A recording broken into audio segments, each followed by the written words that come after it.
Dahil sa mga krimen na kinasasangkutan ng tinatawag na mga riding in tandem, iminungkahi ng Quezon City Police District na pagsuotin yung mga nagmumotosiklo ng vest o kung ang tawag ay chaleco. At dapat daw naka-imprenta sa likod ng vest yung plaka ng motor. Merong mga sumusuporta sa panukala na yan, meron din namang tutol. Nakatutok sa Ivan Mayrina.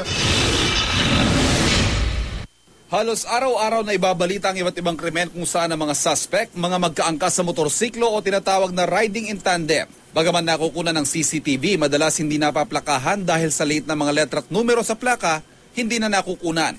Ang naisip na solusyon ng Quezon City Police District, mga vest na ipasusuot sa mga nagmomotor kung saan naka-imprenta sa likod ang plaka ng motor. Parang lang ito, sinabihan lang natin ng mga mamayan, tumulong kayo kasi ang crime prevention, sama-sama tayo.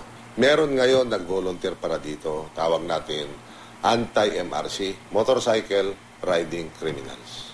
Dagdag ng QCPD, hindi ito popondohan ng pulisya o lokal na pamahalaan, kundi sariling gastos sa mga volunteer.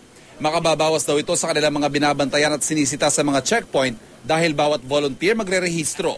Sa ngayon, umabot na sa mahigit 1,000 ang mga volunteer. Sa dami ng tumatakbong mga motorcycles, kung may nangyari, dapat check mo lahat ito. If you are wearing this vest, kasama ko sa organisasyon na to, ikaw ngayon yung tutulong na tumingin ito sa mga nawawalan na suspects na to. Or hindi ka na rin na-checkpoint. Tayo namang nagmomotorsiklo, we do not like to be blamed for mga riding in tandem sa activities. So we decided to cooperate.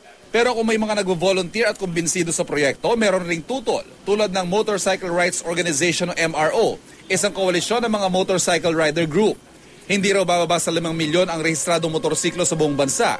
Maliit na bilang lang daw ang nasasangkot sa krimen. It is discriminating against a legitimate rider, motorcycle rider, dahil para bang sinasabi mo criminal ka na kung hindi ka magbe-vest with plate number at the back. Diba? Who are you to tell me that I'm a criminal if I just don't wear your vest?